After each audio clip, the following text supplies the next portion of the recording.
Shalom vänner, profetisk uppdatering 3 juli 2024.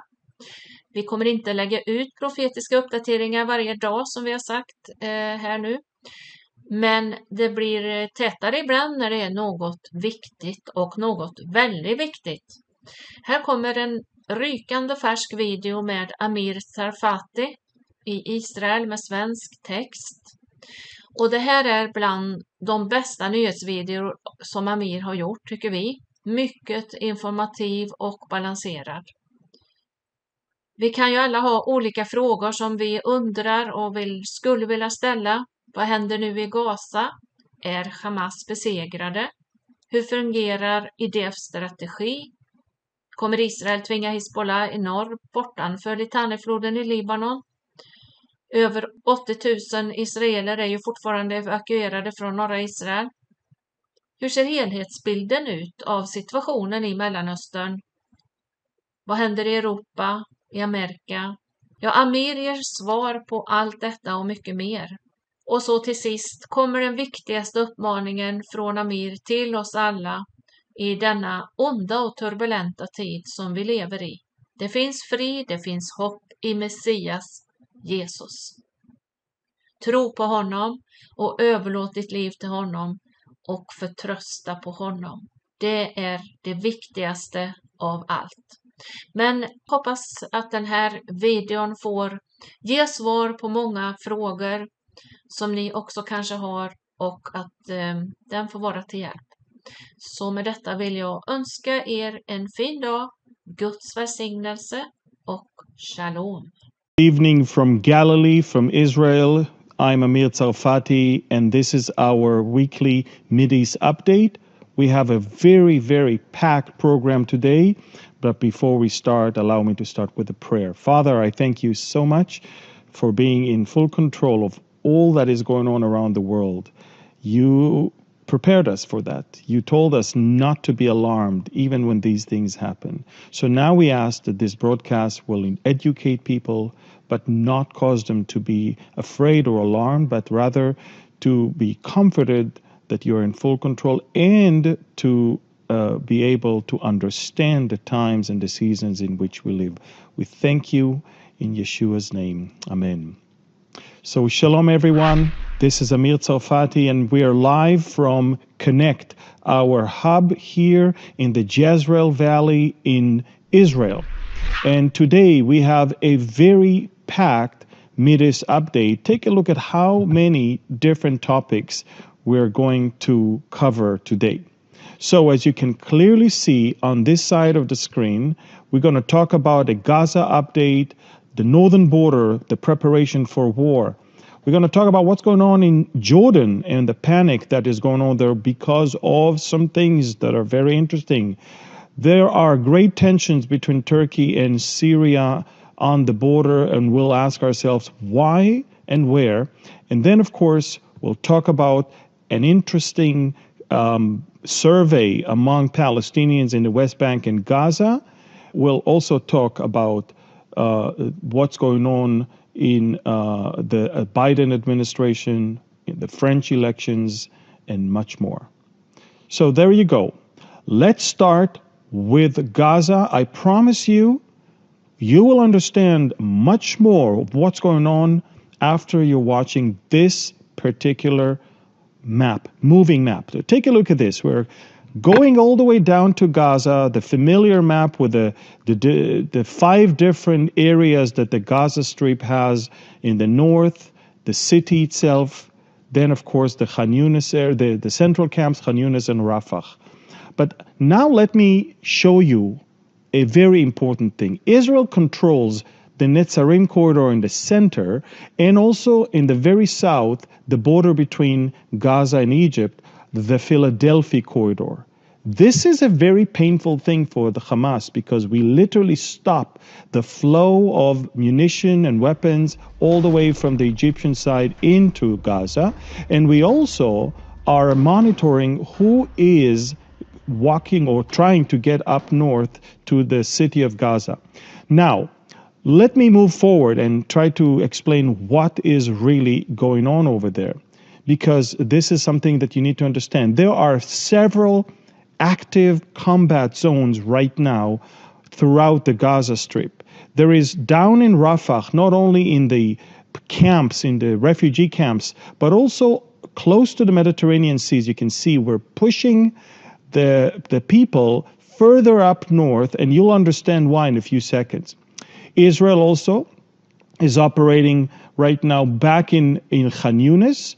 We're working in the central camps. And in the city of Gaza, we have the Zaytun and the Shaja'iyah neighborhoods where Hamas is still operating. Look at what we do. We're operating from the Netzarim corridor. We're operating from the Philadelphia corridor, and we enter into the area from also the region around. Eventually, and we're going to stop the map here so I can show you, eventually, the IDF is striving to put most of the population of Gaza in this particular area. Why? This will enable us to control and ensure that Hamas is not regrouping, rearming, and taking control over them again. Most of them are eventually already there, but they're still moving from the northern part down south, from the eastern part up to the west, and from the southern part up north, all the way towards this particular area. I also need you to understand that when I tell you that we're back in Khan Yunis, we're back in the Gaza City, more in Rafah, you need to understand the mode of operation of the IDF. It's not a failure to come back. This is how we are operating. We first cleaned the area. That's what we did in the first 3 months. Then we withdraw from the region to allow them to come out of the tunnels, regroup.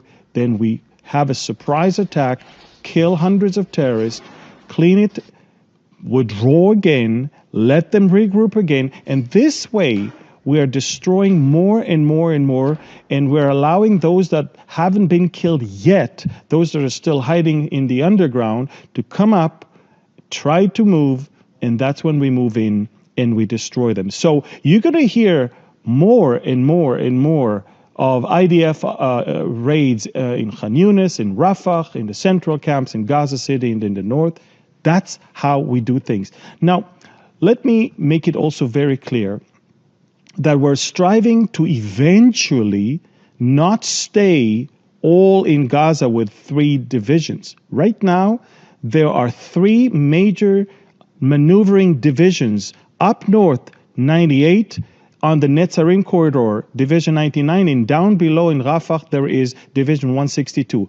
We're pulling 2 of them out of Gaza, letting 1 division take control of the entire area, and we are moving them further up north, so eventually we are going to get them to get ready to the war in Lebanon, which, by the way, it's something that, according to the German Bild newspaper, has to happen somewhere around the end of this month.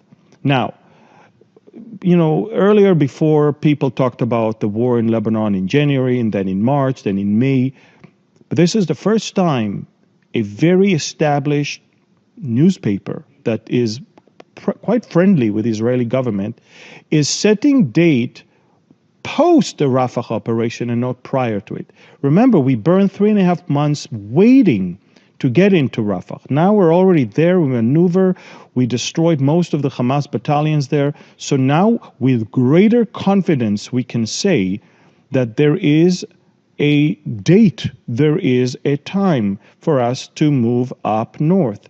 And so the operation in Gaza continues. We continue to blow up terror hubs, to find tunnels, to find terrorists, to destroy them everywhere. And we will continue to do that for at least another year. Don't get me wrong. But the idea is eventually to pull 2 maneuvering divisions and take tens of thousands of soldiers up north so we can prepare for the major war against Hezbollah. And that's what you see right now. These are already tanks and armored vehicles that were pulled from Gaza up north, and the Israeli chief of staff is already sitting in approving all the battle plans for the war that is about to come. And, you know, it has to happen. More than 80,000 Israelis are not at home. Their homes are being attacked while they're gone. And you can clearly see the rockets are still flying. Even but about an hour ago, 30 rockets were flying all the way into northern Israel. Take a look at the barrages of rockets, and the Iron Dome is intercepting them in the skies. We have that one. We have drones that are attacking Israel. You know, a couple days ago, almost 20 soldiers were injured, and one of them died. This is the result of another attack in one of the Israeli settlements not far from the border. So Israel is basically telling Hezbollah, enough is enough. We're almost done with a major part of our operation in Gaza. We're already going to pull 2 maneuvering divisions and add them to the 3 that are on the border. We will continue to operate, as you can clearly see, in southern Lebanon, killing Hezbollah terrorists that are trying to plot against us. But what you need to understand, folks, is that there is already a set date for that particular thing. It cannot happen before Netanyahu goes to D.C. to speak before Congress. The plans, meeting with the soldiers, meeting with the commanders, and making sure that we are getting ready. These are Israeli troops that are already having exercises along the border. Hezbollah can see them. Hezbollah understands. Their days on the border are numbered. Now let me take you with the map to northern Israel to try and give you an understanding of what is it that Israel wants to do eventually in the north. So we're being attacked mostly along our border from southern Lebanon. So what you're looking at is Israel wants to maneuver into southern Lebanon and push Hezbollah beyond the Litani River.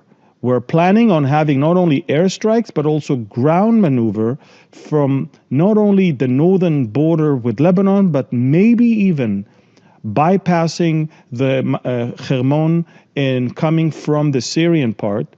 And we're definitely working, approving plans, and getting ready for a major operation over there along the border. Again, we're going to push them beyond the Litani River. Hezbollah has to go beyond there so it will not threaten the Israeli settlements along the border, and we can bring the 82,000 Israelis back home. That is the only way that the war in the north can come to an end. Hezbollah claims that they will not stop their attacks as long as Israel is in Gaza. Israel has no plans to withdraw from Gaza, not in the near future, if I may say, not in the next year or two. We're actually expanding our hold on territory there to make sure that we will always enter, destroy any attempt of Hamas to regroup, and then pull out. So, in a way, we're basically saying we will not have a chance for any agreement with Hezbollah because Hezbollah will not get what it wants. We will not withdraw from Gaza. Gaza produced the most horrific attack on Israel since it was born. Gaza is Hamas, Hamas is Gaza, and we will be there as long as it's needed in order to restore life not far from Gaza and also in the rest of the country of Israel. Make no mistake, one of the reasons we got back to Khan Yunis yesterday is because a barrage of 20 rockets was flying from Khan Yunis after we cleared that area. So we will continue to pull in, destroy them, pull out, move in, destroy them, and move out. This is the mode of operation of the IDF. And again, remember, we are about to conclude the major part. Hamas is, I would say, 80% destroyed, And we are now regrouping. We're pulling troops out, and we're taking 2 maneuvering divisions up north. It will actually be 5 of the 6 maneuvering divisions of the IDF being in the north, and only 1 taking care of business in the south, because Hamas is almost destroyed. Now, that is when it comes to the north. But we have a very interesting neighbor on the east. And I'm talking about the Hashemite kingdom of Jordan. And Iran is trying, and trying very hard. Part of the plan of Iran is to overthrow the king of Jordan and to take over the Jordanian part, so there will be another front trying to strangle Israel from all sides. So take a look at this map, because this is what's going on.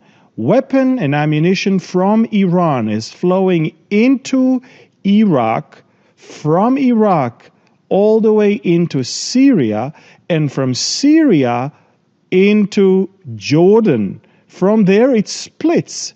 There are attempts to smuggle weapon into the West Bank within the territory of Israel beyond the Jordan River, and there are attempts to destabilize the kingdom itself.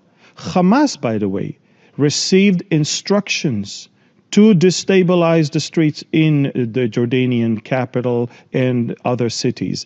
In fact, we know that when it comes to Jordan, Zahir Jabarin, this Palestinian leader, in one of his latest speeches, basically called on all the Palestinians, which are, by the way, more than 70% of the Jordanian population, to take the streets of Amman and the rest of the country, and to eventually come and fight from Jordan with Israel. Now, if that's not enough, we also know that Musa Abu Marzouk, another Hamas leader, basically in one interview a few days ago said that once Hamas will be asked to leave Qatar, it will move to Jordan. Make no mistake, Hamas is not welcomed in Jordan. The Jordanians kicked Hamas out already in the 1990s.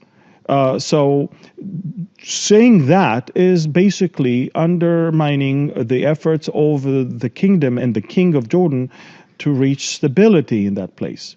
The Jordanian monarch is very concerned, and in fact, Israel is the least of his concern. The West Bank is the least of his concern.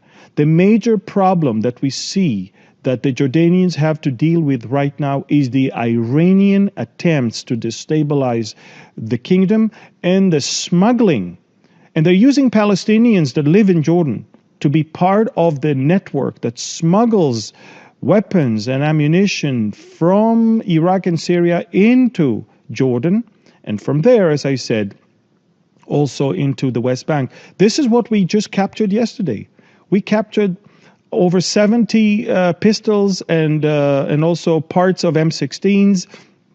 We captured bullets and munitions and a lot of stuff. This is just for one attempt of smuggling of one time. You can imagine how many times, how much effort, how much money is invested into the Iranian effort to destabilize the whole region.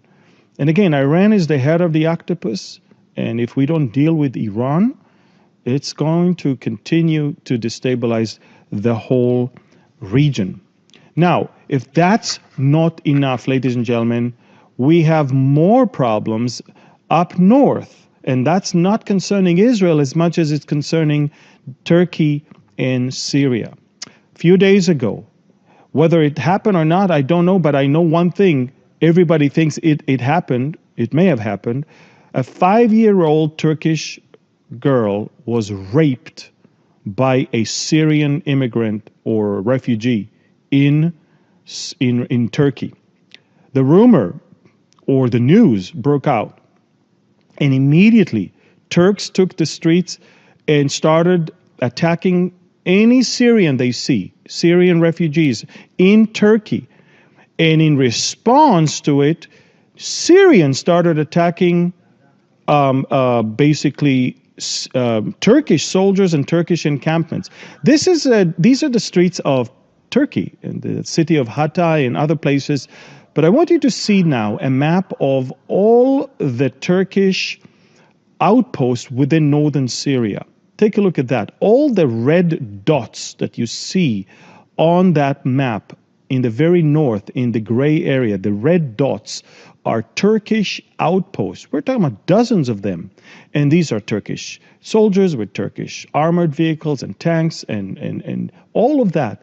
And I don't know if we have the video of how they're being attacked. The Turkish flags are being removed, and Turkish armored vehicles are being attacked.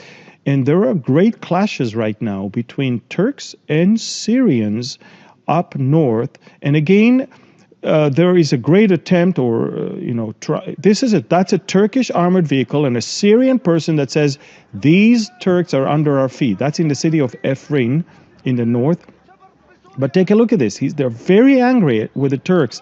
Why? Because the Turks are angry with all Syrians for what happened to that girl.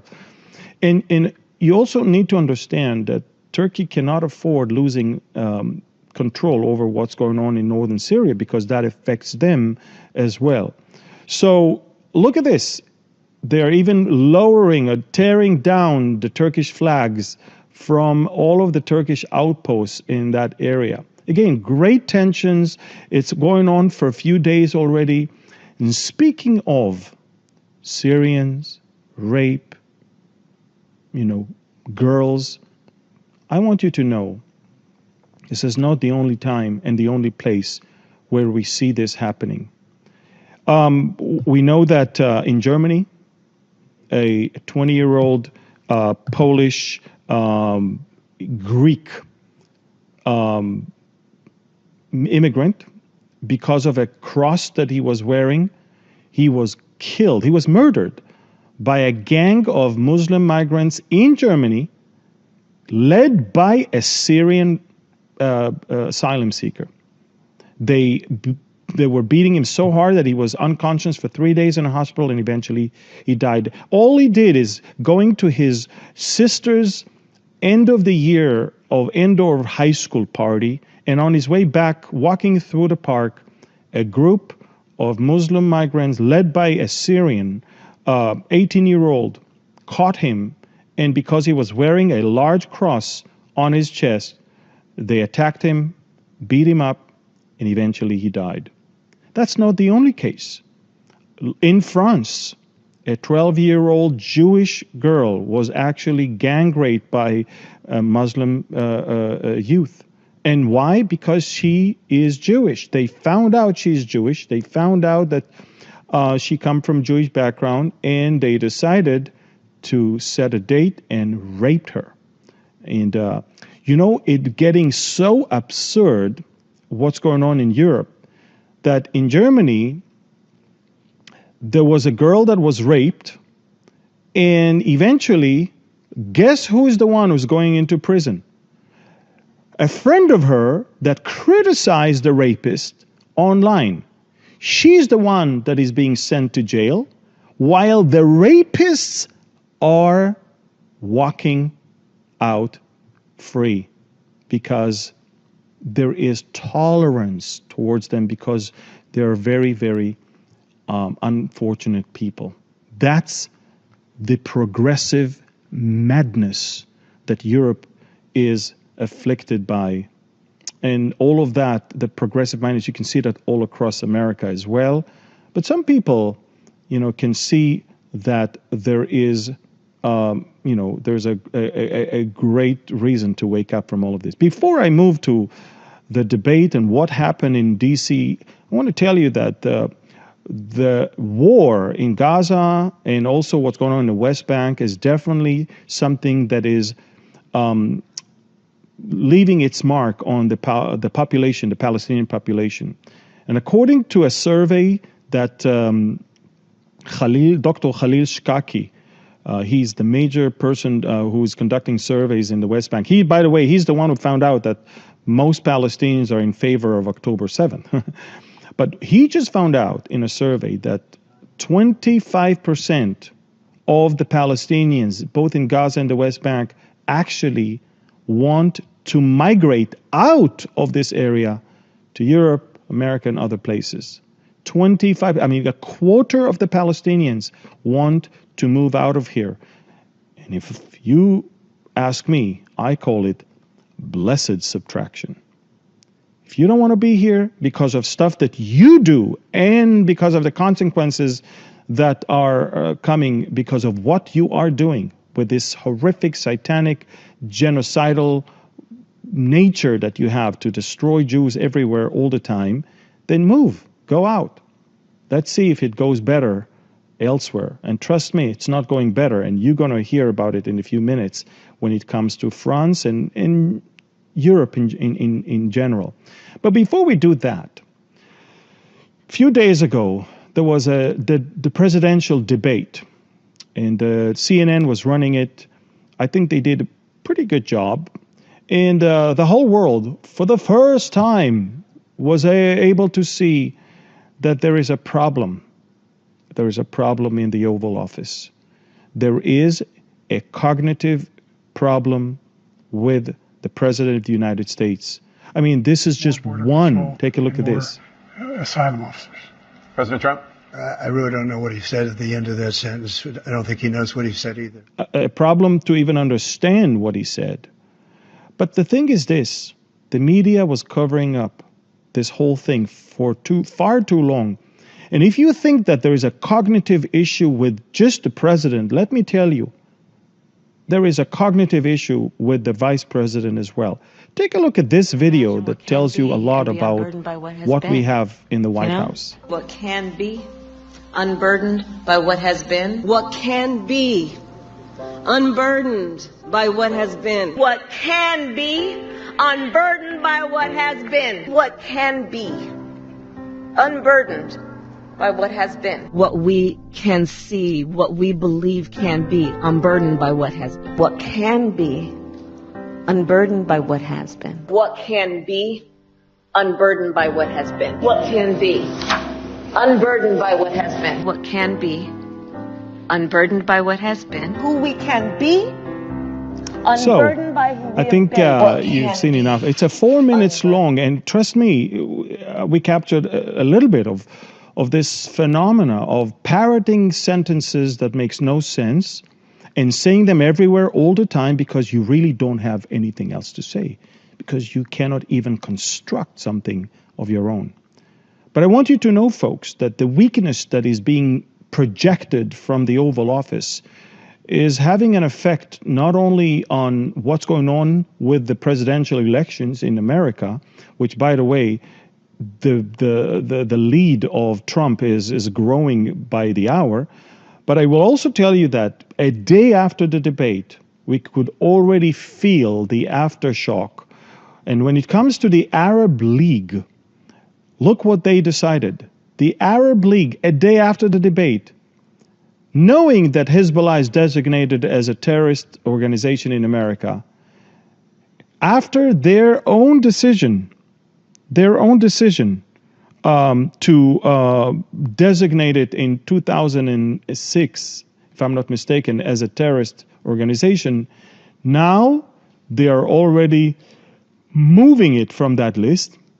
And when you ask them, why have you done that? They will tell you that they're doing that because they want to reach some sort of a political climate that will allow a political solution to the tension between Israel and Lebanon. And for that, you cannot designate Hezbollah as a terrorist organization if you want to reach a deal with them. I mean, that's baloney. Hezbollah started this whole thing on October 8th. We had no business with them whatsoever. We responded in Gaza to Hamas attack on Israel. They are a terrorist organization. They are attacking in multiple places around the world. And the Arab League decision is showing how much they care less, or they couldn't care less about the whole decision of countries in Europe and, of course, America and Canada to designate Hezbollah as a terrorist organization. So the weakness that is projected from the White House, especially after the debate, and by the way, I don't understand. I mean, everybody knew what we have the media, and especially the far left media, their hypocrisy to claim that, oh my goodness, his cognitive state is making him unfit to run. I mean, this is the same exact cognitive state that he was when he ran in 2020. So I'm not sure what's the story here. What they covered up then, they can't cover up now. And because they cannot cover up now, they may plan on bait and switch.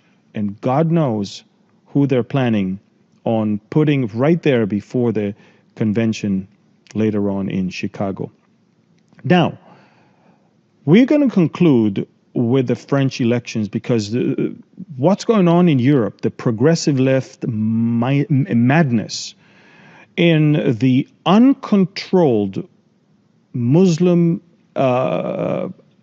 attacks and Muslim basically defiance is already led the Dutch people to vote for Geert Wilders and for the first time in many years have a right-wing government in the Netherlands.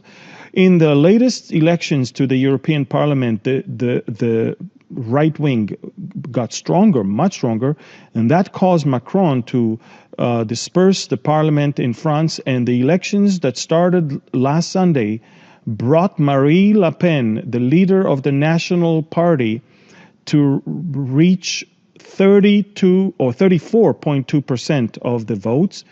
Obviously, she needs more than 50% in order to get the majority in the parliament and to have her own candidate running or becoming prime minister.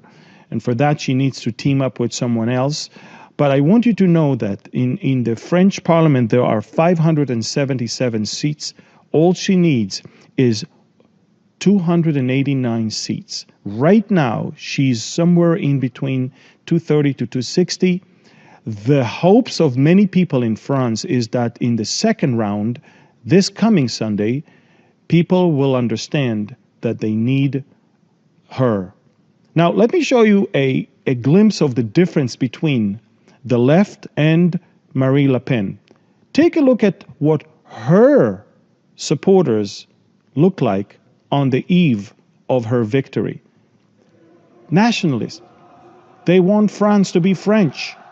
Only French flags there. And they're very proud of it. That's what it looked like in her campaign area. Now, on that same night, when it was clear that she won a landslide victory, take a look at how the progressive left looked like in the Place de la République, in the main plaza of the Republic in Paris. Palestinian flag, chanting in Arabic and chanting against Israel. In Paris, in France. Why should the French, look what they see. They see Libyan, they see Tunisian, they see Algerian flags, they see Palestinian flags, they see swastikas, they see people that are with genocidal hunger in their eyes to kill and destroy Jewish people. The French shouldn't put up with this. And the French know better. Now, again, these nationalists, these people who want a change, they don't go out in the streets. They know that this is not, they go out to vote. That's the real demonstration. That's the real place.